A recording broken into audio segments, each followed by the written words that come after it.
প্রথমে যে প্রশ্নটি আমি দেখতে পাচ্ছি সেটি হলো এমডি ইমরান মোল্লা, আপনি লিখেছেন, একজন মুসলিম বোন খ্রিস্টান ছেলেকে বিয়ে করে ধর্ম পরিবর্তন করেছেন। এখন তিনি 5 মাসের অন্তঃসত্ত্বা। তিনি ভুল বুঝতে পেরে ইসলামে ফিরতে চান, কিন্তু ভাবেন এতে স্বামীর সাথে প্রতারণা হবে, আর আল্লাহ শিরক মাফ করেন, প্রতারণা নয়। তার বিশ্বাস মন ভাঙা মানে মসজিদ ভাঙা সমান। তিনি কি করবেন? তার ফিরে আসা এবং ভবিষ্যৎ সম্পর্কে পরামর্শ দিন। ভাই ইমরান মোল্লা, প্রথম কথা হলো যে এটি সঠিক কোনো কথা নয় যে আল্লাহ তাআলা প্রতারণা গুনাহ মাফ করবেন না। আল্লাহ তাআলা সকল গুনাহই মাফ করবেন। মৃত্যুর আগে মানুষ যে কোনো গুনাহ থেকে তওবা করবে, আল্লাহ তাআলা তার সবগুলোকেই ক্ষমা করবেন। আল্লাহ তাআলা বলেছেন, ওয়াতুবু আইয়ুহাল মুমিনুন ওয়াতুবু ইলাল্লাহি জামিআন আইয়ুহাল মুমিনুন, হে ঈমানদারেরা, তোমরা সবাই আল্লাহর কাছে তওবা করো, আল্লাহর দিকে ফিরে আসো।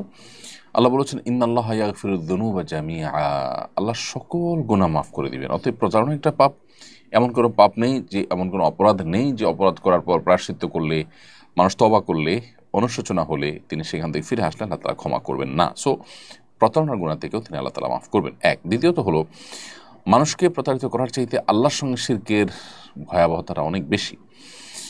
আর তৃতীয়ত কথা হলো যে অমুসলিম যে ছেলের সাথে তার বিয়ে হয়েছে, সে বিয়েটা আসলে সংগঠিত হয়নি, অর্থাৎ শরিয়া দৃষ্টিকোণ থেকে সেটা কোনো বিয়েই হয়নি।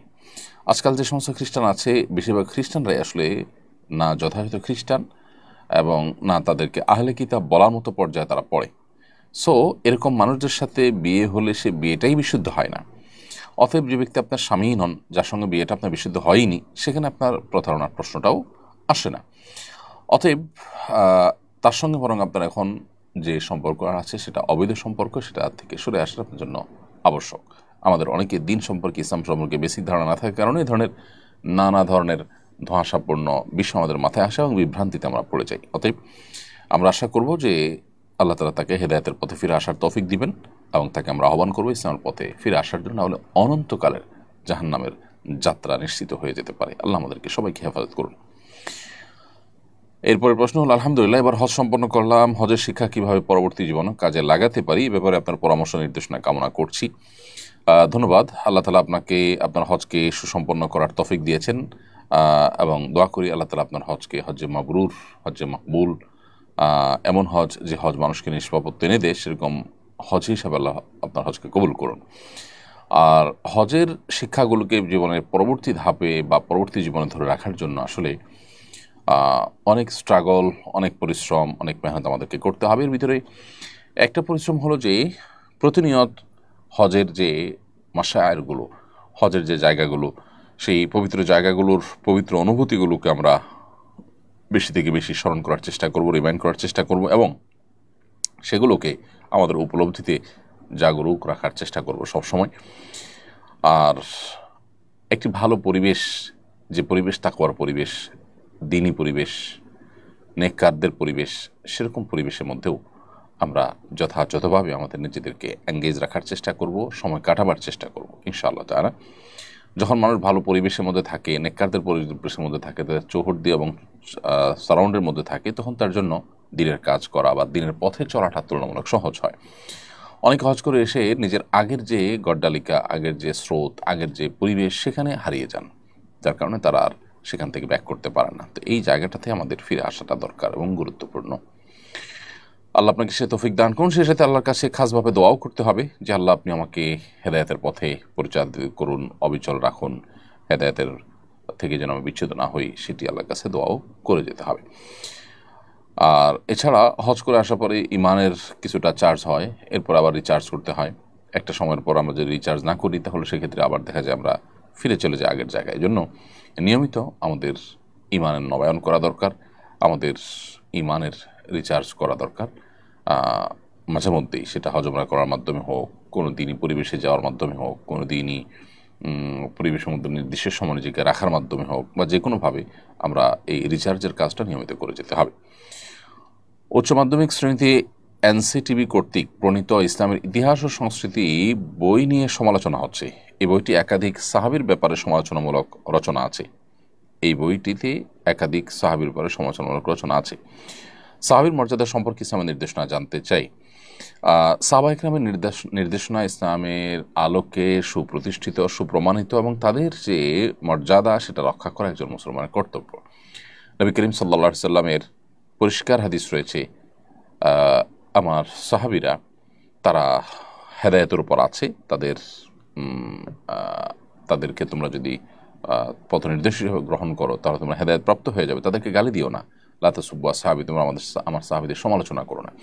অতএব সাহাবীদের কোনো যদি ত্রুটি থাকে আমরা সেই ত্রুটির অনুসরণ করব না, আমরা বিশ্বাস রাখবো তারা ত্রুটির ঊর্ধ্বে নন। তবে আল্লাহ তাআলা তাদেরকে মাফ করে দিয়েছেন, তাদের প্রশংসা করেছেন, নবী সাল্লাল্লাহু আলাইহি ওয়াসাল্লাম তাদের প্রশংসা করেছেন এবং তাদের সমালোচনা করতে নিষেধ করেছেন। বিধায় তাদেরটা ভালোটা আমরা গ্রহণ করে চলবো, তাদের সমালোচনা জায়েজ নয়। এবং কোরআনে কারিমে আল্লাহ তাআলা সাহাবা ইকরামের প্রশংসা, ভূয়সী প্রশংসা করেছেন বিভিন্ন জায়গায়। আল্লাহ বলেছেন যে মুহাম্মদুর রাসূলুল্লাহ ওয়াল্লাযীনা আমানু মাআহ আশিদ্দাউ আলাল কুফফার রুহামাউ বাইনাহুম তারাহুম রুকআন সুজদান ইয়াবতাগুনা ফাদলাম মিনাল্লাহি ওয়া রিদওয়ানা সীমাহুম ফি উজুহিহিম মিন আথারিস সুজুদ যালিকা মাসালুন ফিত তাওরাতি ওয়া মাসালুন ফিল ইনজিল কাযারইন আখরাজা শাতআহু ফাআযারাহু ফাস্তাগলাযা ফাস্তাওয়া আলা সুকি। এই যে মুহাম্মদ রাসূলুল্লাহ ওয়াল্লাযীনা মাআহ, এই আয়াতে আল্লাহ তাআলা সাহাবীদের কথা বলেছেন যে মুহাম্মদ আল্লাহ রসুল ওয়াল্লাযীনা মাআহু আশিদ্দাউ আলাল কুফফার, এবং যারা তার সঙ্গে আছেন তারা কাফেরদের উপরে কঠোর, পরস্পর তারা বিনয়ী, বিনম্র, একে অন্যের প্রতি দয়ালু। তারপর তাদেরকে সবসময় দেখবেন রুকুতে, সিজদাতে তারা আল্লাহর সন্তুষ্টি শুধু আশা করে এবং তাদের সিজদার আলামত তাদের চেহারায় ফুটে ওঠে। আর অনেক প্রশংসা আল্লাহ তাআলা তাদের করেছেন। আল্লাহ বলেছেন রাদিয়াল্লাহু আনহুম ওয়া রাদু আনহু, তাদের প্রতি আল্লাহ তাআলা সন্তুষ্ট হয়েছেন, তারা আল্লাহর প্রতি সন্তুষ্ট হয়েছেন। নবী সাল্লাল্লাহু আলাইহি সাল্লাম বলেছেন উহুদের, বদর যুদ্ধের অংশগ্রহণকারী সাহাবীদের ব্যাপারে, মালুম আসে তুম কদ গফারাল্লাহু লাকুম, তোমরা যা ইচ্ছা করতে পারো আল্লাহ তাআলা তোমাদের ক্ষমা করে দিয়েছেন। এই হাদিসগুলো সবগুলো প্রমাণ করে যে নবী সাল্লাল্লাহু আলাইহি সাল্লাম এর সাহাবীদের মর্যাদা আল্লাহ তাআলার কাছে কত বড়। তো এই জন্য আমাদের কর্তব্য হবে আল্লাহ রাব্বুল আলামিনের এই নির্দেশনা এবং নবী সাল্লাল্লাহু আলাইহি ওয়াসাল্লাম হাদিসগুলোকে মাথায় রেখে সাহাবা ইকরামের সমালোচনার বাইরে থাকা। সাহাবা ইকরামের ব্যাপারে কোরআন ও সুন্নাতে আরও ভুরি ভুরি হাদিস রয়েছে। আব্দুল্লাহ ইবনে মাসউদ রাদিয়াল্লাহু তাআলা আনহু বলেছেন, মান কানা মুস্তান্নান ফালইয়াস্তান্না বিমান ক্বাদ মাত, যে ব্যক্তি আদর্শ হিসেবে গ্রহণ করতে চায় কাউকে, সে যেন যারা মারা গেছেন, অর্থাৎ তার সময় যারা মারা গেছেন তারা হচ্ছেন সাহাবী, তাদের যেন তাদের যেন আদর্শ অনুসরণ করে। উলাইকা আসহাবু মুহাম্মাদিন সাল্লাল্লাহু আলাইহি ওয়াসাল্লাম, তারা মুহাম্মদ সাল্লাল্লাহু আলাইহি ওয়াসাল্লামের সঙ্গীরা ছিলেন, সাহাবীরা ছিলেন। কানু খায়রু হাযিহিল উম্মাহ আবরুহা কুলুবান ওয়া আমাকুহা ইলমান ওয়া আকলুহা তাকাল্লুফা, তারা এই উম্মতের সবচেয়ে শ্রেষ্ঠ মানুষ ছিলেন, তাদের অন্তর ছিল সবচেয়ে পবিত্র, সবচেয়ে এলেমের দিক থেকে তারা গভীর ছিলেন, জ্ঞানের দিক থেকে, এবং লৌকিকতার দিক থেকে সবচেয়ে কম ছিলেন তারা। তো এই যে হাদিসগুলো, এই হাদিসগুলোর আলোকে সাহাবা ইকরামের সমালোচনা কোনো ইসলামের ইতিহাসের বইয়ে থাকতে পারে না, সংস্কৃতির বইয়ে থাকতে পারে না।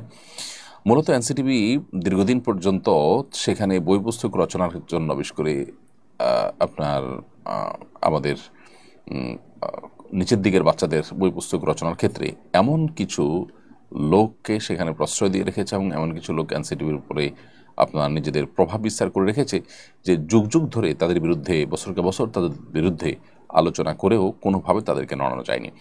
ইসলাম শিক্ষা এবং ইসলামের ইতিহাস বইয়ের লেখার ক্ষেত্রে এমন এমন লোক রাখা হয়েছে যাদের মধ্যে এমন লোক আছে যারা হাদিস অস্বীকার করে, হাদিসকে স্বীকারই করে না, যারা মুসলমানই না, এরকম লোককে রাখা হয়েছে। এবং যাদের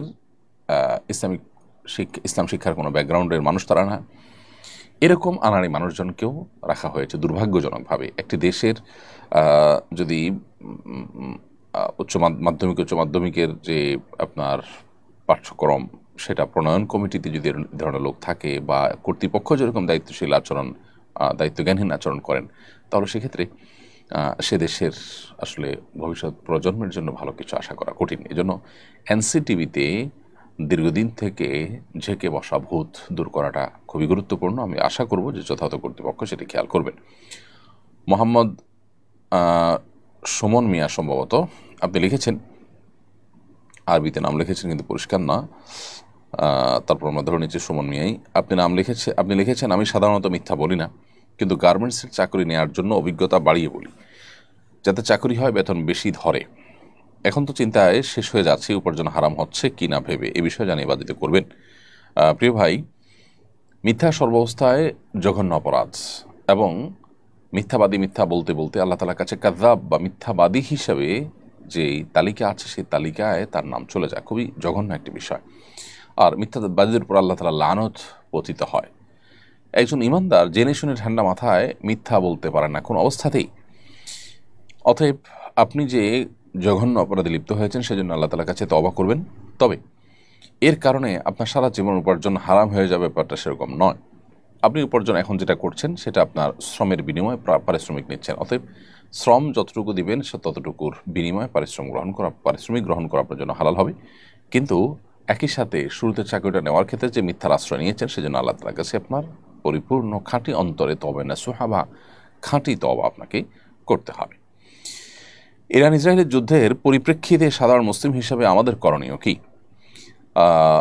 ইরান ইসরায়েলের যুদ্ধের প্রেক্ষিতে শুধু নয়, বর্তমান জমানাতে অনেক ঘটনা প্রবাহ আছে যে ঘটনা প্রবাহে আসলে আমাদের প্রপার কোনো ডিসিশন নেওয়া সবসময় ইজি নয়, বরং ধোঁয়াশায় পরিপূর্ণ এবং ফিতনায় পরিপূর্ণ। কিয়ামতের আগে আসলে ফিতনা এমনভাবে পতিত হবে, ধোঁয়াশা বিভ্রান্তি এমনভাবে ছেয়ে যাবে যে আমরা আসলে সিদ্ধান্তহীনতায় ভুগতে হবে এবং সঠিক এবং বেঠিক সিদ্ধান্ত বের করে আসা, সঠিক এবং বেঠিক পথ নিরূপণ করা এটা কঠিন একটা ব্যাপার হয়ে দাঁড়াবে।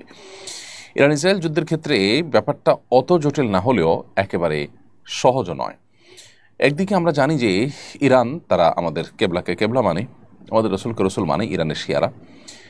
অপরদিকে আমরা এও জানি যে শিয়াদের একটা গ্রুপ তারা ইসলাম থেকে খারিজ হওয়ার মতো বিশ্বাস লালন করে। যদিও শিয়াদের মধ্যে আর অনেক গ্রুপ আছে যারা অনেকেই আছেন যে ইসলাম থেকে খারিজ হওয়ার মতো বিশ্বাস লালন না করলেও ভয়াবহ বিদআতে তারা লিপ্ত এবং সুস্পষ্ট বিভ্রান্তি এবং গোমরাহিতে তারা আছে। এ ব্যাপারে সারা বিশ্বের আহলে সুন্নাহ ওলামা ইকরামের কারোরই কোনো দ্বিমত নেই। চার মাযহাবের সমস্ত ওলামা ইকরাম এবং আপনার সমস্ত আইম্মা হাদিস মুহাদ্দিসিন সবাই প্রায় একমত। এটা একটা বাস্তবতা।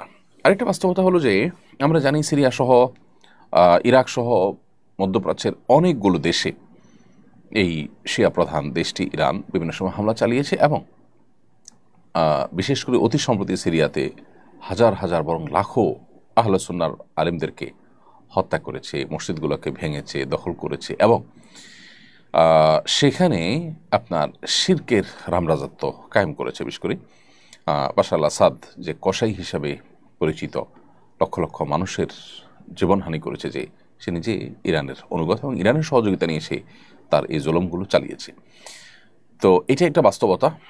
আবার ইহুদি রাষ্ট্রটির যে জুলুম দীর্ঘকাল পর্যন্ত ফিলিস্তিন সহ গোটা মুসলিম বিশ্বের বিরুদ্ধে যে ভয়াবহ এবং সবচেয়ে খুল্লম খোলা শত্রুতায় লিপ্ত, এটা তো আজকে নতুন নয়। এবং কোরআন কারীমে আল্লাহ বলেছেন, লাতাজিদান্না আশাদ্দান্নাসি আদাওয়াতান লিল্লাযিনা আমানুল ইয়াহুদ, ইমানদারদের সবচেয়ে বেশি কঠোর শত্রুতা করতে দেখবেন ইহুদিদেরকে হে রাসূল, এবং এরপরে যারা মুশরিক তাদেরকে। আজও আমরা দেখছি যে আমাদের পার্শ্ববর্তী দেশের মুশরিক দেশ এবং এই ইহুদি দেশ, উভয় দেশ পৃথিবীর যে কোনো প্রান্তে মুসলমানদের বিরুদ্ধে তারা ঐক্যবদ্ধ এবং সবচেয়ে বেশি সোচ্চার।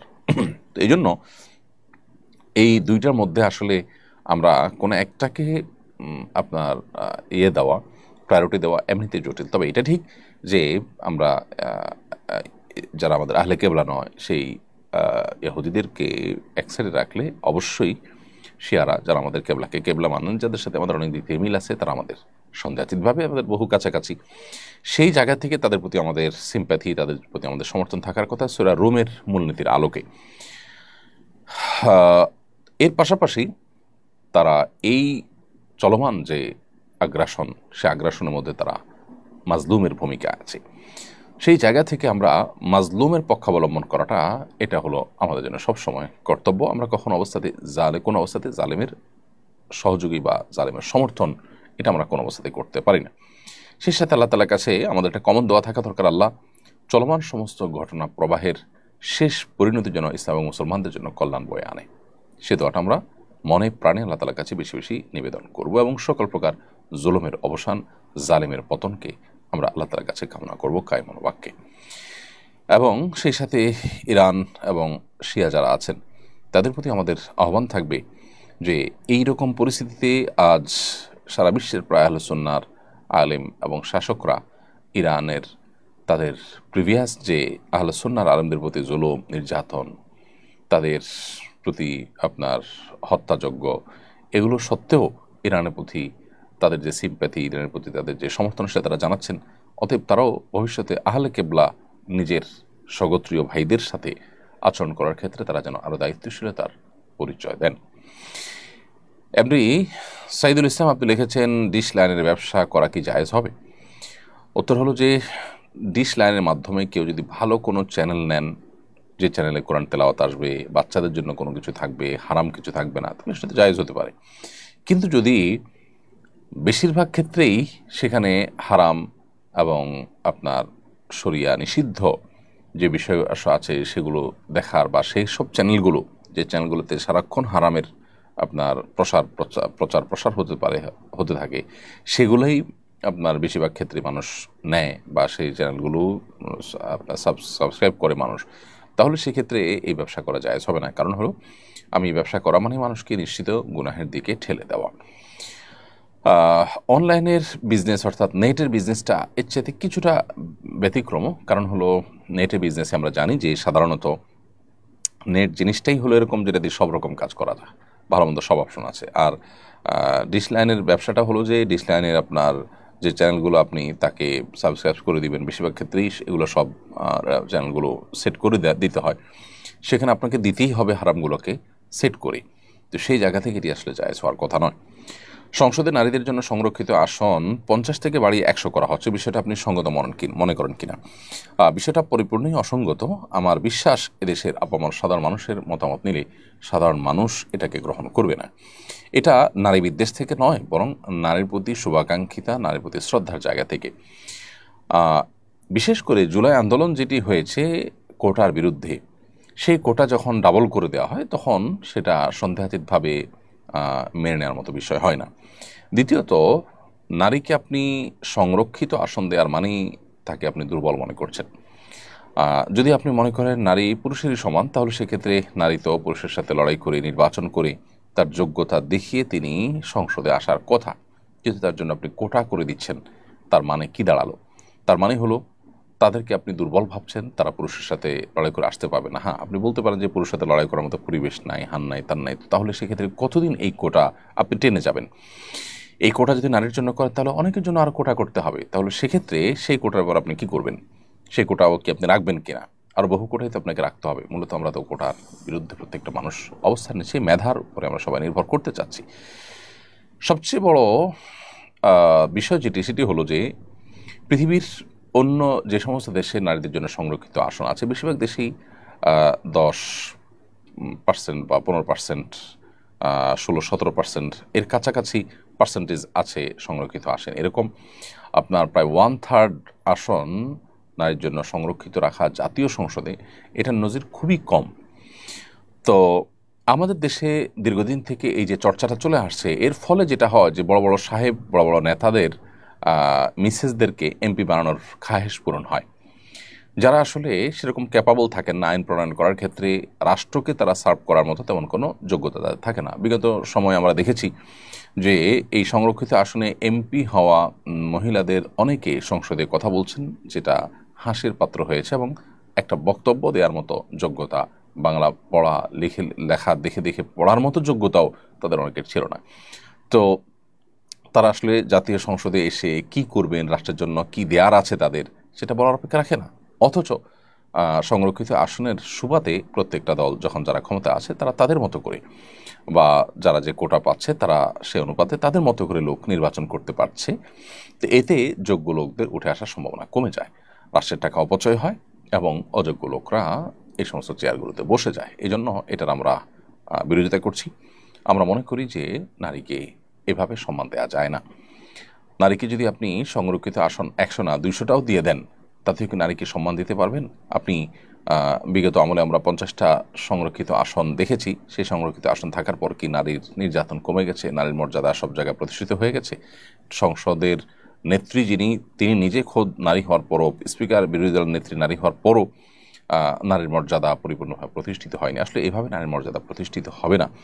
এটার জন্য দরকার অ্যাওয়ারনেস, এটার জন্য দরকার হলো আমাদের জানাশোনা বাড়ানো, এবং সবচেয়ে বড় কথা হলো যে ধর্মীয় অনুশাসন যদি যথাযথভাবে চর্চা করা হয়, মেনে চলা হয়, তাহলে এমনিতে ইনশাআল্লাহ বিদিনিল্লাহ এই জাতীয় যে গ্যাপগুলো আছে সেগুলো দূর হয়ে যাবে। পশ্চিমারা আমাদেরকে যে সমস্ত থিওরি দেয় অন্ধের মতো সেগুলোকে মেনে নেওয়ার মতো একটা প্রবণতা আমাদের মধ্যে তৈরি হয়েছে, এটা হলো সবচেয়ে দুর্ভাগ্যজনক বাস্তবতা।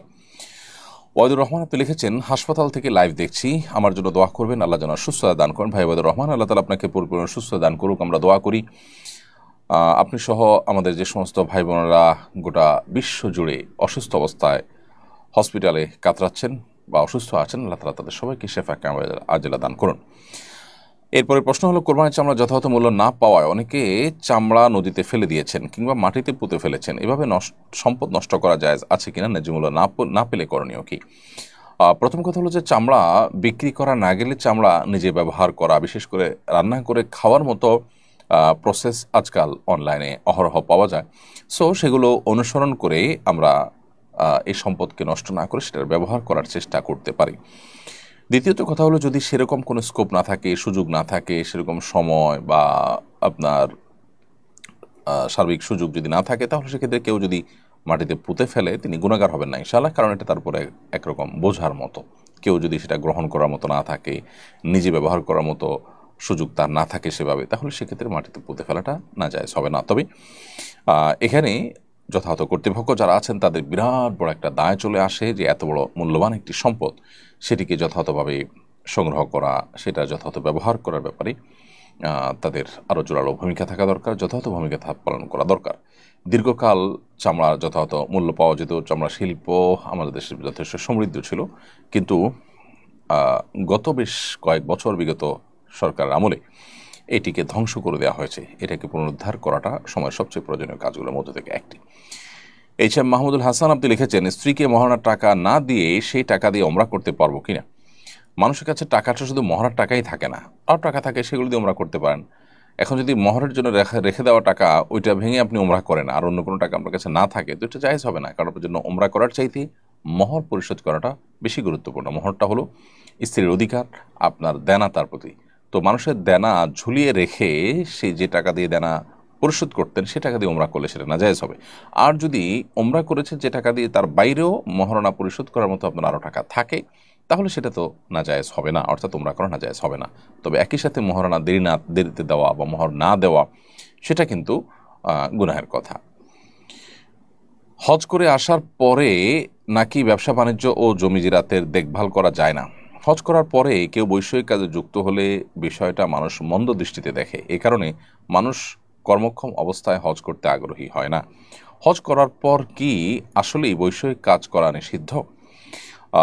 প্রথম কথা হলো যে হজ করে আসার পর ব্যবসা বাণিজ্য, দুনিয়াবি কাজকাম, জমি জিরাত, ক্ষেত খামারের কাজ, এগুলো করা যায় না, এটি একেবারে ভুল ধারণা। হজ করার পরে কাজগুলো কেন করা যাবে না? এই কাজগুলো কি কোনো অপরাধকর্ম? অপরাধকর্ম তো নয়। সো এই কাজগুলো হজ করে আসার পর আমরা করতে পারবো। বরং মানুষ বসে বসে খাওয়া বা পরনির্ভরশীল হওয়ার চাইতে তিনি কর্মক্ষম হলেন, তিনি পরিশ্রমী হলেন, তিনি কোনো কাজে এঙ্গেজ থাকলেন, সেটা বরং অধিকতর প্রশংসনীয় ইসলাম শরিয়া দৃষ্টিকোণ থেকে সার্বিক বিচার বিবেচনায়। তো সেই জায়গা থেকে আপনি এটাকে অবশ্যই জায়েজ মনে করতে হবে এবং এটাকে অ্যাপ্রিসিয়েট করতে হবে যে একজন মানুষ হজ করে আসার পর তিনি দুনিয়ার কাজে, বিভিন্ন রকমের ব্যবসা বাণিজ্য ইত্যাদির কাজে তিনি লিপ্ত এবং সেগুলোতে তিনি এঙ্গেজ হয়েছেন। সো সেটাকে খারাপ ভাবে দেখা, এটা নিছকই আমাদের ভুল ধারণা। সম্প্রতি রিলস বানাতে গিয়ে যমুনা নদীতে ডুবে 6 কিশোরীর মৃত্যু হয়েছে। আমার কিশোর সন্তানও সামাজিক যোগাযোগ মাধ্যমে আসক্ত, আমি তাকে নিয়ে উদ্বিগ্ন। কিভাবে এসব থেকে তাকে দূরে রাখতে পারি, পরামর্শ দিতে করবেন। আমাদের দেশে এটি রীতিমতো মহামারীর আকার ধারণ করেছে এবং ভয়ঙ্কর ব্যাধিতে রূপ নিয়েছে। তো এই পরিস্থিতি থেকে উত্তরণের জন্য আমাদের সন্তানদেরকে আমাদের নিজেদের প্রথমত পর্যাপ্ত সময় দেওয়া দরকার। আমরা তাদেরকে শুধুমাত্র নসিহা করে ছেড়ে দিলেই চলবে না, বরং তাদেরকে তাদের এই সমস্ত ভুল পথ থেকে ফিরে আনার জন্য আমাদের নানাবিধ প্রচেষ্টা থাকতে হবে। সবচেয়ে বেশি হলো আমরা তাদেরকে সময় দিতে হবে, তাদেরকে নিয়ে আমাদের ব্যস্ত থাকতে হবে, আমাদের সময়গুলোকে কাটাতে হবে। দ্বিতীয় হলো তাদের বিনোদনের জন্য, সুস্থ বিনোদনের জন্য, খেলাধুলা, শরীরচর্চা ইত্যাদির জন্য সেরকম পরিবেশ, জায়গা, বন্ধুবান্ধব, সেরকম সার্কেল তাদেরকে দিতে হবে। তৃতীয়ত হলো যারা ইতিমধ্যে আক্রান্ত হয়ে গেছেন বিশেষ করে তাদের জন্য এই সোশ্যাল মিডিয়ার আসক্তি, এটার ক্ষতিকর দিক, এই সমস্ত ডিভাইসে আসক্তির ক্ষতিকর দিকগুলো নিয়ে নানা রকমের গবেষণা তৈরি হয়েছে, বই হয়েছে, সেগুলো তাদেরকে কোনোভাবে পড়ানো যেতে পারে, দেখানো যেতে পারে। এতে তারা কনভিন্স হবে, ইনশাআল্লাহ এতে তারা প্রস্তুত হবে এগুলোকে ছেড়ে আসার জন্য। মূলত এ ধরনের কাজে যদি খুব বেশি আসক্ত হয়ে যায় বাচ্চারা, তাহলে তাদেরকে ফিরিয়ে আনাটা আর খুব বেশি সহজ কাজ নয়, বরং ফিরিয়ে আনাটা নানা সময়ে বেশ জটিল এবং কঠিন হয়ে পড়ে। এই জন্য আপনার আমাদের সবারই উচিত হবে আমাদের সন্তানদেরকে পর্যাপ্ত সময় দেওয়া, তাদের বিকল্প বিনোদনের ব্যবস্থা দেওয়া এবং তাদেরকে এই জগৎ থেকে ফিরিয়ে আনার জন্য চেষ্টা করা। এই জগৎ তাদের দুনিয়া আখিরাত দুইটাকে ধ্বংস করে দেয়। এরপরে প্রশ্ন করেছেন রাশেদা জাহান, আপনি লিখেছেন, আমার 5 ছেলে 2 মেয়ে। প্রথম ছেলের জন্মের পর 50 কাঠা জমি তার নামে কেনা হয়। পরের 4 ছেলের নামে 7 কাঠা করে জমি কেনা হয়। 2 মেয়ের নামে কোনো জমি কেনা হয়নি। এখন আমার স্বামীর অবর্তমানে আমার করণীয় কি? বোন রাশেদা জাহান, আপনার ছেলে একজনের নামে 50 কাঠা আর বাকিদের নামে 7 কাঠা কিনেছেন, মেয়েদের নামে কোনো জমি কিনেননি। এটাকে আপনার সমান হারে বন্টন করার উদ্যোগ নিতে হবে। অতএব যাকে 50 কাঠা দিয়েছেন আর যাদেরকে 7 কাঠা দিয়েছেন, এই উভয়টাকে সবার জন্য সমান হারে হয় সেভাবে বন্টন করবেন। যেমন আপনার 5 ছেলে এবং 2 মেয়ে, মোট 7 জন। তাহলে আপনি 4 ছেলেকে যে 7 কাঠা করে দিয়েছেন, 4 7 28 কাঠা হয়, আর 50 তাহলে সর্বসাকল 78 কাঠা হয়। 78 কাঠাকে আপনার 7 ভাগ করে এই 7 সন্তানের মধ্যে আপনার সমান হারে বন্টন করতে হবে জীবদ্দশায়। তাদেরকে কোনো কিছু দিলে, কোনো জমি জমা সম্পদ দিলে সেটাকে সমান হারে বন্টন করাটা এটা অনেক ইমামদের মতোই ওয়াজিব বিধায় সেটি আপনাকে লক্ষ্য করতে হবে। সম্প্রতি আপনার উত্তর দিয়েছি। রিয়া আসাদ, আপনি লিখেছেন, যদি রক্তের কোনো সম্পর্ক না থেকেও কেউ ওমরা হজের টাকা দিয়ে হজে নিয়ে যেতে চায়, তবে কি সে হজ কবুল হবে? কারোর সাথে যদি আপনার মাহরামের সম্পর্ক না থাকে, রক্ত সম্পর্ক হলেই শুধু হয় না, আসলে মাহরামের সম্পর্ক থাকলে তিনি আপনার সফর সঙ্গী হয়ে হজ বা ওমরা যেতে পারেন বা সফরে যেতে পারেন। আর শুধু টাকা দিয়ে যদি আপনাকে হজ করার জন্য বা ওমরা করার জন্য কেউ হেল্প করেন, তাহলে সেক্ষেত্রে রক্ত সম্পর্কীয় মাহরাম কোনোটিই হওয়া জরুরি না। যে কোনো ব্যক্তি আপনাকে টাকা দিলে তার টাকা দিয়ে আপনি হজ বা ওমরায় করতে পারবেন। কিন্তু তার সাথে যদি নিয়ে যাওয়ার ব্যাপার থাকে, তাহলে সে লোকটা রক্ত সম্পর্কীয় শুধু না, তিনি আপনার মাহরাম হতে হবে, যার সঙ্গে আপনার বিবাহ বন্ধনে আবদ্ধ হওয়া হারাম একজন আরেক জন্য। সেরকম মানুষকে সঙ্গে নিয়েই হজে শুধুমাত্র যেতে পারবেন। অতএব রক্ত সম্পর্ক নাই এরকম মানুষ, সে আপনার অফিস কলিগ হতে পারে, অন্য কেউ হতে পারে, আপনাকে টাকা দিয়ে সাথে নিয়ে হজে যাবেন, এটি আপনার জন্য জায়েজ হবে না। আপনার সফরটা মাহরাম পুরুষকে সাথে নিয়ে হতে হবে। এরপর প্রশ্ন করেছেন আপনি জোবাইর, আপনি লিখেছেন, আমি মাদ্রাসা চাকরি করি। পরীক্ষার সময় শিক্ষার্থীদের থেকে যে ফি নেওয়া হয় তা শিক্ষকদের মধ্যে বন্টন করা হয়, এটা জায়েজ হবে কি না? হ্যাঁ ভাই জোবাইর, এটি জায়েজ, এটি না জায়েজ হওয়ার কোনো কারণ নাই। কারণ পরীক্ষা কেন্দ্রিক যে ব্যস্ততা আছে, শিক্ষকদের সেই ব্যস্ততা, অতিরিক্ত সময় খাতা দেখতে হয়, তাদের ডিউটির বাইরে তাদেরকে কাজ করতে হয়, সব মিলিয়ে এই সময়ের যে তাদের পরিশ্রম করতে হয়, সেই পরিশ্রমের পারিশ্রমিক হিসাবে টাকাটা নিয়ে তাদের মধ্যে বন্টন করা হয়। এটি সম্পূর্ণ জায়েজ, এটি না জায়েজ হওয়ার কোনো কারণ থাকতে পারে না। প্রিয় দর্শক, দেখতে দেখতে আমরা অনুষ্ঠানের ঠিক মাঝামাঝি পর্যায়ে এসে পৌঁছেছি। সময় হয়েছে ছোট্ট একটি বিরতিতে যাওয়ার। বিরতির পর আবারও ফিরে আসবো ইনশাআল্লাহ। আশা করি আমাদের সঙ্গেই থাকবেন। সুন্নাহ ফাউন্ডেশন মসজিদ কমপ্লেক্স ও ইসলামিক সেন্টার, একটি লালিত স্বপ্ন। ইনশাআল্লাহ শিক্ষা, সেবা ও দাওয়া সহ ফাউন্ডেশনের বহুবিধ কার্যক্রমের কেন্দ্র হবে এই কমপ্লেক্স। ঢাকার নতুন বাজারের অদূরে কেনা জমিতে শীঘ্রই নির্মাণ কাজ শুরু হবে ইনশাআল্লাহ। সাদাকায়ে জারিয়ামূলক এই প্রকল্পে শরীক হতে পারেন আপনিও। প্রিয় দর্শক, বিরতির পর আবারও আপনাদের সঙ্গে আমরা যোগ দিয়েছি। আলহামদুলিল্লাহ, দুঃখিত, বিরতির আগে আমরা অনেকগুলো প্রশ্নের উত্তর দিয়েছি। এই পর্যায়ে যেই প্রশ্নটি আমাদের সামনে রয়েছে সেটা হলো মোহাম্মদ ইসরাফিল, আপনি লিখেছেন, নামাজের প্রথম বৈঠকে ভুলে দুরূদ শরীফ পড়লে কি সাহু সিজদা দিতে হবে? এর উত্তর হলো যে নামাজের প্রথম বৈঠকে যদি ভুলে দেওয়ার পরে আপনি আত্মাহিয়াতের পর দুরূদ শরীফ পড়ে ফেলেন, তাহলে শেষে সিজদা সাহু দিতে হবে ফোকায়ে আহনাফের মতে। ফোকায়ে হাম্বলি যারা আছেন, হানাবেলা ফকি যারা আছেন, হাম্বলি ফকিদের মতে, সৌদি আরবের উলামা কেরামের মতে দিতে হবে না। আর হানাফি উলামা কেরামের মতে, বাংলাদেশের বিষয় মানুষ হানাফি থট ফলো করে থাকেন, সেই থট অনুযায়ী সিজদা সাহু আপনাকে দিতে হবে। এবং আল্লাহুম্মা সাল্লি আলা মুহাম্মদ এইটুকু বা এর বেশি অংশ পড়ে ফেললেই আপনাকে সিজদা সাহু দিতে হবে। অনেকে হজ বা ওমরা করে এসেও আবার সুদ ঘুষ দুর্নীতিতে জড়িয়ে পড়েন, ইসলামের দৃষ্টিতে এদের অবস্থান কি? যারা হজ অথবা ওমরা করে এসেও সুদ ঘুষ দুর্নীতি এ সমস্ত অন্যায় এবং অপরাধ কর্মে জড়িয়ে পড়েন, তাদের হজের মাধ্যমে নিষ্পাপত্য পাওয়ার যে সুযোগ তৈরি হয়েছে সে সুযোগটা নষ্ট করাটা হবে কোরআন কারীমের সে আয়াতের মতো, যে আয়াত আল্লাহ বলেছেন ওয়ালা তাকুনু কাল্লাতী নাকাদাত গাজলাহা মিন বাদি কুওয়াতিন আনকাসা, তোমার সেই নারীর মতো হয়েও না যে নারী অনেক কষ্ট করে সারাদিন রশি পাকিয়ে রশির মাথায় গিরা দিয়ে যখন পাকটাকে হেফাজত করবেন তখন তিনি পাক ছেড়ে দিলেন, তখন তার সারাদিনের যে পাক রশি পাকিয়ে পাকিয়ে এটাকে যে রশির পর্যায়ে এনেছেন সেটা নষ্ট হয়ে গেল। তোমরা তাদের মতো হইও না। অর্থাৎ আপনি হজ করে এসেছেন, ওমরা করে এসেছেন, আল্লাহর ঘরে গিয়ে যে নিষ্পাপত্বের যে সুযোগ, বিশেষ করে যখন কেউ হজ যথাযথভাবে করে আসে, হজ মাবরুর করে আসে, তখন সে সদ্য ভূমিষ্ঠ আর শিশুর মতো নিষ্পাপত্য নিয়ে আসে। তো সেটা আসার পর আবার যদি অপরাধ কর্মে জড়িয়ে পড়ে মানুষ, তাহলে কেমন যেন ওই যে রশির পাক দিতে দিতে গিয়ে একেবারে মাথায় শুধু বাঁধা বাকি, ওই সময় ছেড়ে দিয়ে পাক পুরো রশিটাকে নষ্ট করার মতো হয়ে যায়। এটা খুবই দুর্ভাগ্যজনক এবং এটা আত্মঘাতী কাজ। বিধায় আমাদের উচিত হজ এবং ওমরাতে আমরা যে নূরটা অর্জন করি সে নূরটা ধরে রাখার। এটার জন্য অবশ্য আমাদের নানাবিধ পরিশ্রম, নানাবিধ উদ্যোগ নেওয়ার দরকার, ভালো পরিবেশ, আল্লাহর কাছে দোয়া এবং হজ এবং ওমরার সেই পবিত্র মুহূর্তগুলোকে স্মরণ এবং সেগুলো দিয়ে আপনার নিয়মিত নিজেকে আপনার গাইডে রাখা, নিজেকে সঠিক পথে রাখার চেষ্টা আমাদের মধ্যে থাকা দরকার। বাকি কেউ যদি গুনাহে লিপ্ত হয়ে যায়, এর মানে এই না যে তিনি ইসলাম থেকে খারিজ হয়ে গেছেন। তার আবারও কাউন্সেলিংয়ের মাধ্যমে, তার আবারও ইমানের নূর হাসিল করার মাধ্যমে মূল জায়গায় ফিরে যাওয়ার চেষ্টা করা দরকার। মিলিয়ে আশা আপনি লিখেছেন, মাগরিবের আজানের সময় খাওয়া যায় না, এই সময় মৃত ব্যক্তিদের খাবার দেয়া হয়, খাবার খেলে মৃত আত্মীয়দের খাবার দেওয়া হয় না, এ ধারণা কি সত্য? এটা সম্পূর্ণ ভুল ধারণা, ভিত্তিহীন কথা। এর সাথে ইসলামের কোনো সম্পর্ক নেই। দুনিয়ার সময়ের সাথে আসলে আখিরাতের সময়ের মিলও নাই। অতএব কেউ যদি মনে করেন যে দুনিয়ার সময়ের সাথে আখিরাতের সময়ের মিল আছে, সেটাও হবে একটি ভুল ধারণা।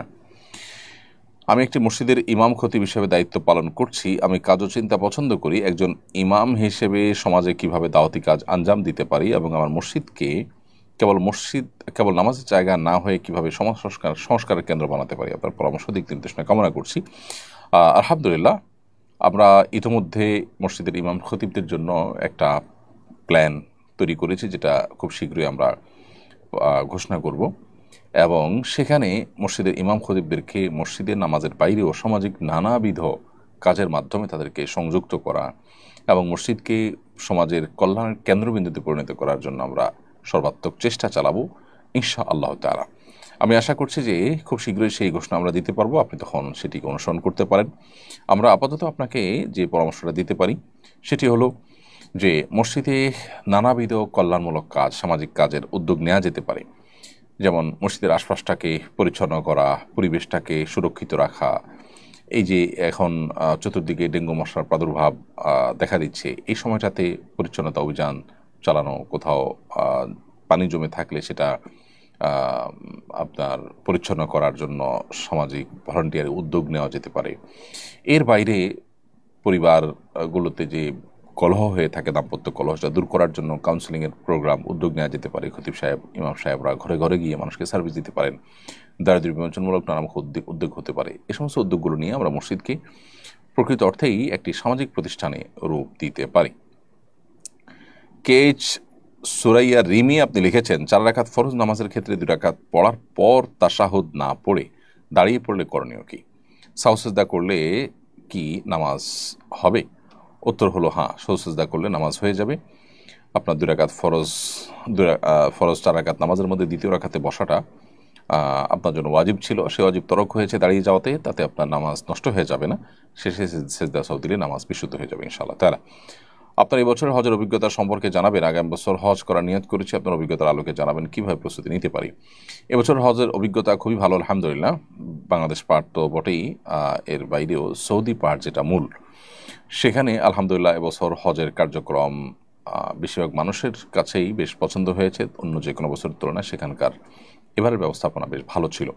আমরা আশা করব সেটাকে উত্তরোত্তর তারা বৃদ্ধি করবেন এবং তারা হজযাত্রীদের হজকে আসান এবং সহজতর করবার জন্য নানাবিধ উদ্যোগ নেবেন। এর পাশাপাশি আগামী বছর আপনি যেহেতু হজে যাওয়ার নিয়ত করেছেন, আপনাকে আমার পরামর্শ থাকবে খুব ভালো করে একাধিকবার বিভিন্ন জায়গা থেকে আপনি ট্রেনিং নেওয়ার চেষ্টা করবেন। যত বেশি প্রশিক্ষণ গ্রহণ করবেন তত বেশি হজ আপনার জন্য সহজতর হবে, তত বেশি হজের ইবাদত আপনি করে আল্লাহর কাছে বেশি সবের ভাগিদার হতে পারবেন, হজকে অর্থবহ করতে পারবেন। এই জিনিসটা আমাদের অনেক হাজি সাহেবরা করেন না, সব রকমের প্রস্তুতি নেন কিন্তু হজের আগে সঠিক গাইডলাইন নেওয়ার জন্য যে প্রশিক্ষণ প্রয়োজন সেই প্রপার প্রশিক্ষণ অনেকে নিচ্ছেন না, এটা ভুল। তো আমি আপনাকে অনুরোধ করবো সেই কাজটি করার জন্য। মাদি হাসান আপনি লিখেছেন, করোনার নতুন ভেরিয়েন্ট চলে এসেছে, দায়িত্বশীল আলেম হিসেবে জনগণকে কি পরামর্শ দিবেন? একজন মুসলমান সবসময় সতর্ক থাকবে। আমরা অবশ্যই মানুষকে বলবো যে সর্বোচ্চ সতর্ক থাকার চেষ্টা করতে হবে, তবে অহেতুক নানা রকমের আতঙ্ক সৃষ্টি করে মানুষের জীবনযাত্রাকে ব্যাহত করা এবং বৈশ্বিক কোনো চক্রান্তের ফাঁদে পা দেওয়ার মতো কাজ যেন আমরা না করি, সে ব্যাপারে আমাদের দায়িত্বশীলরা অবশ্যই ভূমিকা রাখবেন। আমরা শুধু এটুকু বলবো, যেটি আমাদের সমাজের জন্য ক্ষতিকর সেটি থেকে আমরা বেঁচে থাকবো। নিজের জন্য বা সমাজের জন্য ক্ষতিকর কোনো কিছু করা আমাদের জন্য জায়েজ নয়। আল্লাহ তাআলা আমাদেরকে বলেছেন, আল্লাহ তাআলা কবি এদিক মিলাত তাহলুকা, তোমরা নিজেদেরকে ধ্বংসের দিকে ঠেলে দিও না। তো সেজন্য আমাদের আত্মরক্ষার জন্য সচেতনতামূলক প্রচেষ্টা আমাদের থাকতে হবে, সেটি রাখবার জন্য আমরা আহ্বান করব। সেই সাথে যেটি বললাম যে মানুষকে অহেতুক প্যানিক করে দেওয়ার মতো আপনার নানা রকম চাল, নানা রকম ষড়যন্ত্র পৃথিবীতে নানা সময় হয়েছে, সেরকম কোনো কিছু যেন না হয় সেদিকটা আমাদের যথাযথ কর্তৃপক্ষের দেখার দায়িত্ব। যুদ্ধের সময় মুসলিম যোদ্ধাদেরকে ইসলাম কি কি বিষয় লক্ষ্য রাখার নির্দেশনা দিয়ে থাকে? যে কোনো যুদ্ধে একজন মুসলিম যখন অংশগ্রহণ করবেন, তার প্রথম আল্লাহর এবং আল্লাহ রসুলের পক্ষ থেকে প্রথম নির্দেশনা তার প্রতি যে এই যুদ্ধ হবে আল্লাহর খাতিরে। এটা কোনো জাতীয়তাবাদের চেতনা থেকে বা এটা কোনো অঞ্চলের প্রতি শুধুমাত্র আপনার কমিটমেন্টের জায়গা থেকে হবে না বা অন্য কোনো উদ্দেশ্য হবে না। যুদ্ধ হবেই এই জন্য যে আমি আল্লাহকে সন্তুষ্ট করতে চাই এবং যুদ্ধের মাধ্যমে আল্লাহর কালিমাকে, আল্লাহর পতাকাকে এটাকে বুলন্দ করতে চাই, জুলুমের পতন ঘটাতে চাই, কিন্তু তার বিনিময় চাই আল্লাহ তাআলার কাছে। এটি হবে একজন মুসলিমের যে কোনো যুদ্ধের ক্ষেত্রে সর্বপ্রথম আপনার লক্ষণীয় বিষয়। সেটি যদি না থাকে তাহলে এটি ইবাদত হিসেবেই গণ্য হবে না, এখানে জীবন দানটাই আল্লাহ তাআলার কাছে শাহাদাত হিসেবে গণ্য হবে না। এটি আমাদের মাথায় রাখতে হবে। আর যদি আমরা আল্লাহর সন্তুষ্টির জন্য, আল্লাহর কালিমাকে বুলন্দ করবার জন্য কিংবা জুলুমকে প্রতিহত করবার জন্য আল্লাহর কাছ থেকে সওয়াবের আশায়, বিনিময় পাওয়ার আশায় আমরা যুদ্ধ করি, তাহলে সেটি ইবাদতে পরিগণিত হবে, সেই জীবনদানটা শাহাদাতের জীবনদান হবে।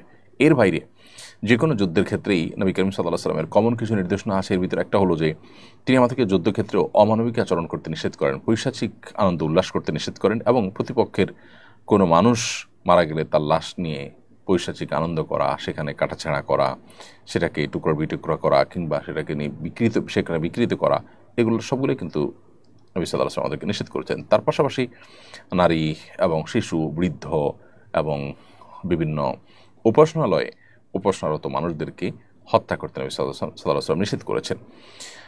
অতএব সে সমস্ত নিষেধাজ্ঞাগুলোকে মেনে একজন মানুষকে রণাঙ্গনে কাজ করতে হবে যদি তিনি মুসলিম হয়ে থাকেন। এরপরে মুশফিকা জাহান মিখা আপনি এআইডি থেকে লিখেছেন, সাউন্ড বক্স বা হেডফোন, এয়ারফোন বিক্রি করা জায়েজ আছে কিনা? হ্যাঁ, এটি জায়েজ আছে, এটি না জায়েজ হওয়ার কোনো কারণ নেই, কারণ এটা দিয়ে আপনি শুনবেন, কি শুনবেন সেটা তো আপনার ব্যাপার বা যিনি কিনবেন তার ব্যাপার। সো এটা কেনা বেচানো মৌলিকভাবে কোনো না জায়েজ বিষয় না, কারণ এটা মূলগতভাবে কোনো হারাম কাজের জন্যই ব্যবহার হয়েছে, ব্যাপারটা সেরকম না। আমার বাড়ির সিঁড়ি ও করিডোরে সিসিটিভি ক্যামেরা লাগিয়েছি, এটা নিরাপত্তা বিধানের সহায়ক, তবে এ নিয়ে আমি একটু দ্বিধাদ্বন্দ্বে ভুগছি, এটা প্রাইভেসি লঙ্ঘন বলে পরিগণিত হবে কি না? সমাধান জানিয়ে দুশ্চিন্তামুক্ত করবেন প্লিজ। আপনার বাড়ি কিংবা অফিস আদালত এর করিডোর ইত্যাদিতে সিসি ক্যামেরা লাগানোটা মৌলিকভাবে জায়েজ আছে, কারণ এটা মানুষের প্রাইভেট কোনো জায়গা নয় যে একজন মানুষের একান্ত ব্যক্তিগত মুহূর্তে এখানে থাকে, এরকম না।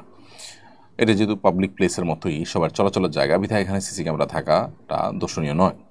তবে একান্ত প্রাইভেট মুহূর্ত মানুষ যে সমস্ত জায়গাগুলোতে কাটায়, যে সমস্ত জায়গাগুলোতে মানুষের ব্যক্তিগত আপনার মুহূর্তগুলো অতিবাহিত করে, সেখানে সিসি ক্যামেরা লাগানো জায়েজ হবে না। এরপরে সাইমন ইসলাম আপনি লিখেছেন, আল্লাহকে স্মরণ করে আমি নামাজে কান্না করে দিয়েছি, আমার নামাজ হবে কিনা? আল্লাহ স্মরণার্থে যদি নামাজে কান্না হয় সেটি প্রশংসনীয়, নামাজ না হওয়ার কোনো কারণ নেই। তবে যদি পার্থিব কোনো কারণে আপনি কাঁদেন তাহলে সেটা দোষণীয়, আর সেই কান্না যদি আওয়াজ হয়ে যায় তাহলে সে নামাজও ভঙ্গ হয়ে যাবে, এটা কোনো ব্যথার কারণে বা অন্য কোনো কষ্টের কারণে যদি হয়। বাট আল্লাহর স্মরণে বা জান্নাত জাহান্নামের স্মরণে, আখিরাতের কথা স্মরণে, কোন আয়াতের আপনি আয়াত বা আল্লাহর কোনো জিকিরে প্রভাবিত হয়ে আপনি কেঁদে দিয়েছেন, সেই কান্না এটা শুধু জায়েজই নয়, বরং সেটা আপনার নামাজের মানকে আরও উন্নত করবে ইনশাআল্লাহ তাআলা। বর্তমান বিশ্ব বাস্তবতায় মুসলিম রাষ্ট্রগুলো শত্রু আক্রমণের ঝুঁকিতে থাকে। বিষয়টা মাথায় রেখে কী ধরনের প্রস্তুতি গ্রহণ করা উচিত? এক্ষেত্রে কোরআন সুন্নাহর নির্দেশনা কি? কোরআন কারিমে তো আল্লাহ তাআলা আমাদেরকে পরিষ্কার নির্দেশ করেছেন, ওয়াইদু লাহুম মাসতাতা'তুম মিন কুওয়া, তোমরা তাদের জন্য, তোমাদের শত্রুদের জন্য প্রস্তুতি গ্রহণ করে থাকো। এতে কি হবে? আল্লাহর দুশমন, তোমাদের দুশমন যারা আছে তাদেরকে তোমরা সতর্ক করতে পারবে, তাদেরকে তোমরা বার্তা দিতে পারবে, তারা ভীত সন্ত্রস্ত থাকবে তোমাদের উপরে। তো এই জন্য প্রস্তুতি গ্রহণ করার নির্দেশ স্বয়ং আল্লাহ তাআলা কোরআনেই করেছেন, এবং এই আয়াতের ব্যাখ্যায় পরিষ্কারভাবে নবী সাল্লাল্লাহু আলাইহি ওয়াসাল্লামের হাদিস রয়েছে, মুফাসসিরিন ইকরামের পরিষ্কার উক্তি রয়েছে যে এখানে প্রস্তুতি বলতে আলা আন্নাল কুওয়াতা আর-রামি, এখানে যুদ্ধের প্রস্তুতির কথা বলা হয়েছে। অতএব সেটি করাটা গুরুত্বপূর্ণ, আমাদের সেটা করতে হবে। বিশেষ করে আমরা প্রত্যেকটা মানুষই, বিশেষ করে যারা মুসলমান, তারা তাদের জীবনকে আল্লাহর উদ্দেশ্যে নিবেদন করা এবং শাহাদাতের মৃত্যুর তামান্না করা, এটা তাদের জীবনে অন্যতম স্বপ্নের জায়গা। আজকের পৃথিবী আমাদেরকে জেহাদকে আমাদের কাছে এমনভাবে তুলে ধরেছে যে জেহাদ মানেই বা আল্লাহর জন্য লড়াই করা মানেই হলো সন্ত্রাস, নাউজুবিল্লাহ। যার কারণে অনেক মুসলমানও আমরা দ্বিধাদ্বন্দ্বে ভুগি এ ব্যাপারে, এবং আমরা বিভ্রান্তিতে পড়ে যাই, অনেকে ঈমান হারা হওয়ার মতো অবস্থায় চলে যাই। এটা ঠিক যে জেহাদের নামে যদি কেউ অন্যায় করে, সন্ত্রাস করে, সেটা তো সন্ত্রাস অবশ্যই নিষিদ্ধ। বাট জেহাদ যদি এই যে আপনার জেহাদ, যে কোরআন সুন্নাহ যে জেহাদের কথা বলেছে, সে জেহাদ যদি হয়তো সেটা কেন সন্ত্রাস হতে যাবে? সেটাকে শুধু বিশ্বাস করা নয়, বরং আল্লাহ শক্তি, সামর্থ্য, তৌফিক, সুযোগ দিলে সেটাতে সামিল হয়ে শাহাদাতের মৃত্যু এটা কামনা করা, এটা বরং ঈমানদারের জন্য গুরুত্বপূর্ণ। বিধায় এসব বিষয়গুলোর আলোচনা পর্যালোচনাও এটা জেহাদের অংশ। বিধায় সেটা আমাদের মধ্যে থাকতে হবে। এটা যদি না থাকে তাহলে সেক্ষেত্রে আমাদের আজকে যে দুরবস্থা দেখতে পাচ্ছি মুসলিম মিল্লাতের, সেটি আরও বাড়তেই থাকবে। খাদিজা খানম আপনি লিখেছেন, অনেকে বলে মাগরিবের ফরজ নামাজের প্রথম রাকাতে সূরা কদর পড়া ভালো, এ ব্যাপারে জানতে চাই। মাগরিবের মাগরিবের ফরজ নামাজের প্রথম রাকাতেই সূরা কদর বা অন্য কোনো সূরা নির্দিষ্ট করে পড়ার অপরিহার্যতা কথা অথবা নির্দেশনার কথা কোরআন সুন্নাহর কোথাও নেই। তবে নবী করিম সাল্লাল্লাহু আলাইহি সাল্লাম মাগরিবের নামাজে সাধারণত একটু ছোট এবং সংক্ষিপ্ত কেরাত পড়তেন, এবং যেটাকে কিসার মুফাসসির বলেছেন ফুকাহা একরাম, কোরআন কারিমের একেবারে শেষের দিকের যে সূরাগুলো সেগুলো পড়তেন। মিজানুর রহমান আপনি লিখেছেন, আমি প্রবাসে থাকি, কিন্তু দেশে পারিবারিক জমি নিয়ে বাবার ও ভাই বোনদের সঙ্গে বিরোধ হয়েছে। আমাকে সম্পত্তি থেকে বঞ্চিত করা হয়েছে এবং বাড়ি থেকেও বের করে দেওয়া হয়েছে। এখন ইসলামের দৃষ্টিতে আমার দায়িত্ব কি? অবস্থা কি? আমি তাদের সাথে সম্পর্ক যোগাযোগ রাখতে পারি কিনা? তারা আপনার প্রতি যে জুলুম করেছে সেটা অন্যায়, এবং সেই অন্যায়ের বিরুদ্ধে আপনি প্রতিকার পাওয়ার জন্য যে কোনো যথাযথ উদ্যোগ গ্রহণ করতে পারেন, সে অধিকার আপনাকে ইসলাম দিয়েছে। কিন্তু একই সাথে আপনি তাদের সাথে আত্মীয় হিসাবে মিনিমাম সম্পর্ক বজায় রাখার চেষ্টা আপনার করা দরকার। তারা আপনার প্রতি জুলুম করেছে দেখে আপনি তাদেরকে ছিন্ন করে থাকবেন, এমনটি করা উচিত নয়। কারণ বিষয়ে সহিহ বুখারীর বিখ্যাত হাদিস রয়েছে নবী করিম সাল্লাল্লাহু আলাইহি ওয়াসাল্লাম থেকে, যেটা আব্দুল্লাহ ইবনে ওমর রাদিয়াল্লাহু তাআলা বর্ণনা করেছেন, যে নবীজি আলাইহিস সালাম বলেছেন, লাইসাল ওয়াসিলু বিল মুকাফি, যে ব্যক্তি আত্মীয় হিসাবে কেউ কোনো কিছু দিলে সে সমান সমান দেয়, এই ব্যক্তি আত্মীয়তার সম্পর্ক রক্ষাকারী নয়। এটা তো বিনিময় দেওয়া, এটা তো যে কোনো মানুষের প্রতি আমরা করবো হাল জিজাউল ইহসান ইল্লাল ইহসানের উপর আমল করে, যে কেউ আমার প্রতি ইহসান করেছে আমি ইহসান করব, এটা তো সাধারণ মানুষের জন্য প্রযোজ্য। কিন্তু যারা আত্মীয় হবেন তাদের জন্য হলো আত্মীয়তার সম্পর্ক ছিন্ন করার পরিবর্তে আত্মীয় সম্পর্ক রক্ষা করা। ওয়ালাকিন্নাল ওয়াসিল আল্লাযী ইযা কুতিআত রাহিমুহু ওয়াসালাহা, মূলত আত্মীয়তার সম্পর্ক রক্ষাকারী হলো সে যে ব্যক্তি আত্মীয়তার সম্পর্ক রক্ষা করলেও সে বরং সেখানে আরও সম্পর্কটাকে জোড়া দেওয়ার চেষ্টা করে, সম্পর্কটাকে ভালো করার চেষ্টা করে। বিধায় সেই চেষ্টাটা আমাদের থাকতে হবে। এরপরে প্রশ্ন হলো, খাদিজা খানম আপনি লিখেছেন ও মাগরিব ফরজ নামাজের প্রথম রাকাতে সূরা কদর পড়ার কথা। জি, এ ব্যাপারে আমরা উত্তর দিয়েছি।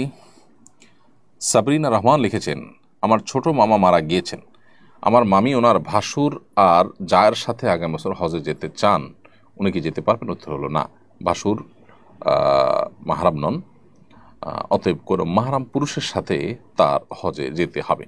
সেই জন্য তাকে সর্বোচ্চ চেষ্টা করতে হবে কোনো মাহরাম খুঁজে বের করার। যদি সেটা না পাওয়া যায় তাহলে সেক্ষেত্রে তার জন্য সেখানে হজে যাওয়াটা অপরিহার্য নয়, অর্থাৎ তিনি হজে মাহরাম ছাড়া গেলে বরং গুনাহগার হবেন। এমনি মিজানুর রহমান আপনি লিখেছেন, জামাতে শেষ 2 রাকাত পেলে ইমামের সালামের পর আমি কি শুরুতে ছুটে যাওয়া প্রথম 2 রাকাত পড়ব নাকি শেষের 2 রাকাত মনে করে পড়ব? উত্তর হলো, কারো যদি প্রথম 2 রাকাত ছুটে যায়, 4 রাকাত নামাজের শেষের 2 রাকাত পান, তাহলে তিনি যখন ইমাম সালাম ফেরানোর পরে ছুটে যাওয়া রাকাতগুলো আদায় করবেন তখন তিনি প্রথম 2 রাকাত জ্ঞান করে পড়বেন, অর্থাৎ সূরা ফাতিহার সাথে সূরা মেলাবেন। এটি করে যদি তিনি সালাত আদায় করেন তার সালাত হয়ে যাবে। এমনি এনামুল হক আপনি লিখেছেন, ছোটবেলায় শুনতাম হজ করার পর নাকি স্বামী স্ত্রী এক বিছানায় থাকতে পারে না, বিষয়টা সম্পর্কে জানতে চাই। সম্পূর্ণ ভুল এবং নেহায়েতি ভিত্তিহীন কথা। নাইম আহমদ লিখেছেন, অনলাইন থেকে পণ্য অর্ডার করে অনেক সময় প্রয়োজন না থাকায় তা গ্রহণ করি না, এতে সেলারের ডেলিভারি চার্জ সহ লোকসান হয়, এমন করলে কি আমাদের গুনাহ হবে? ইসলামের বিষয়ে কি বলে?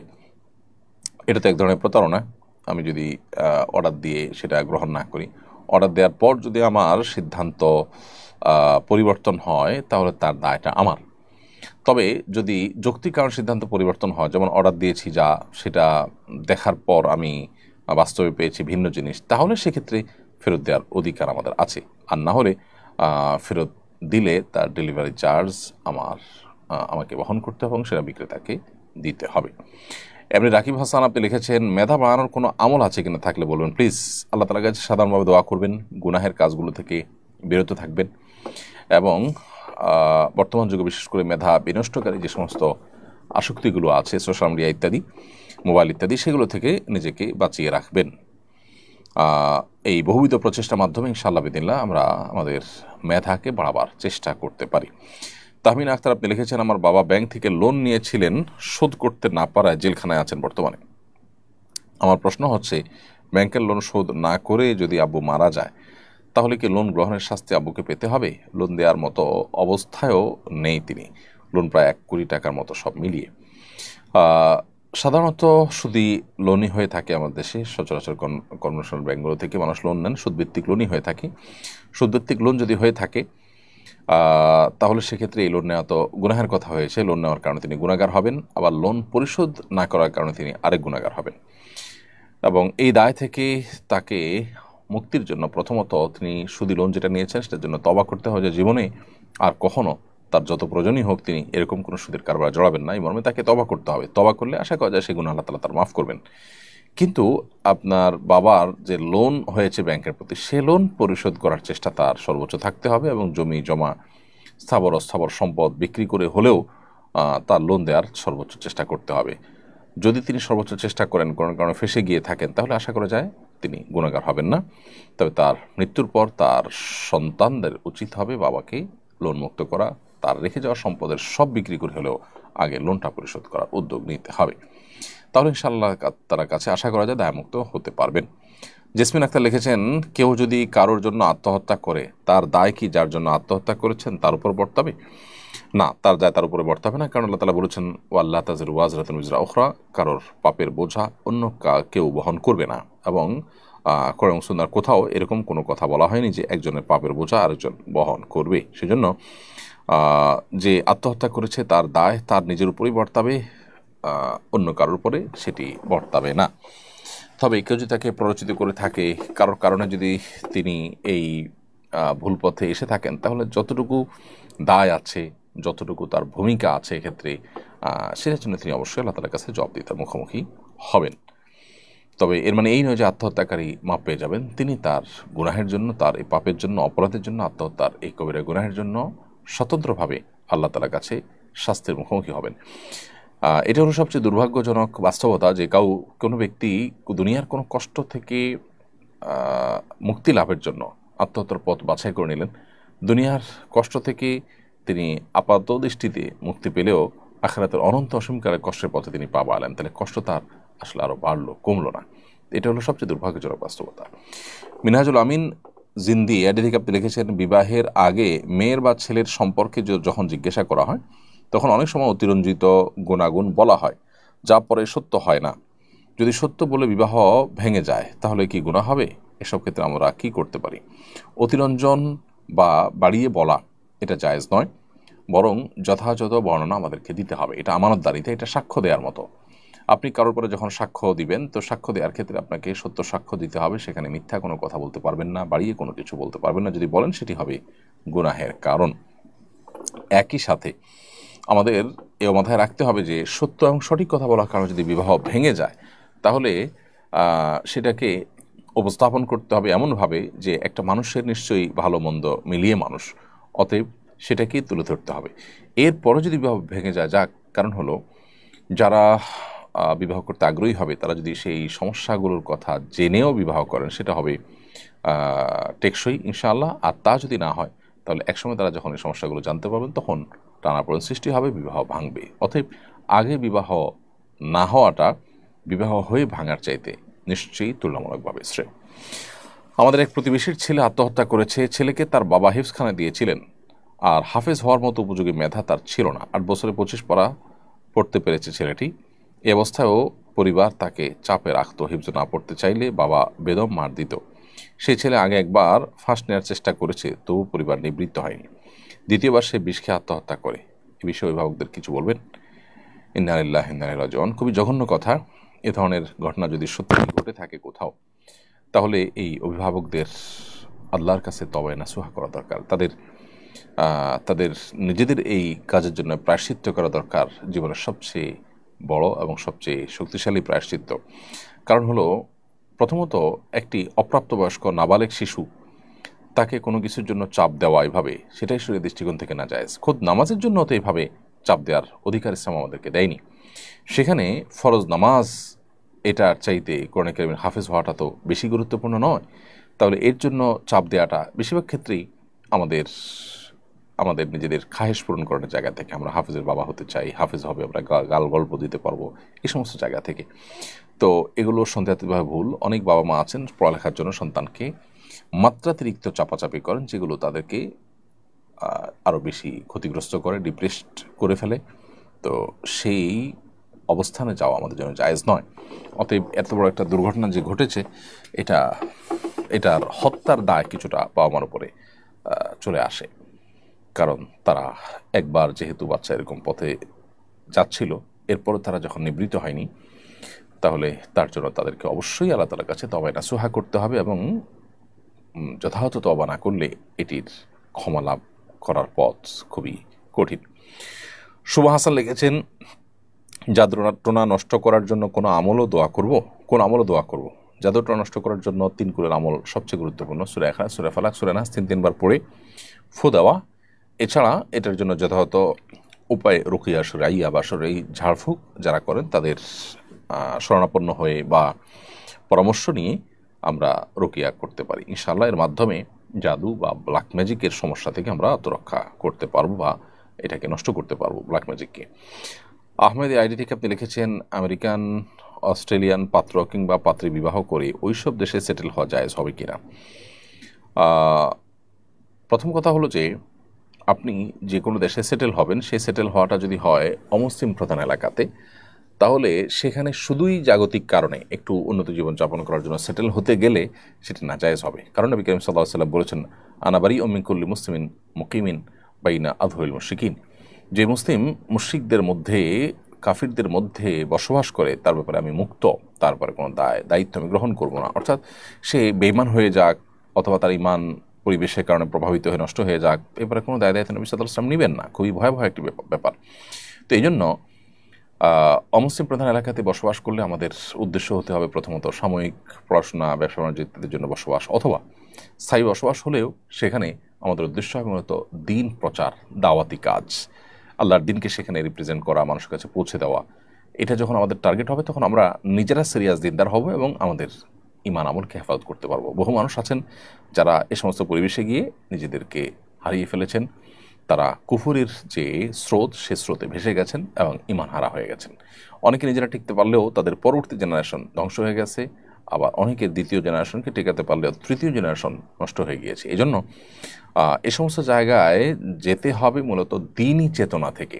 দিনই চেতনা থেকে যদি কেউ যান, তাহলে সেভাবে তার সন্তানদেরকে, তার সন্তানরা তার সন্তানদেরকে এভাবে প্রজন্ম পরম্পরা তারা টিকিয়ে রাখতে পারবেন এবং নিজেদের ঈমান আমল টিকিয়ে তারপর দাওয়াতি কাজ করার স্কোপ তখন তৈরি হবে যখন তাদের মূল উদ্দেশ্যই হবে দাওয়াত।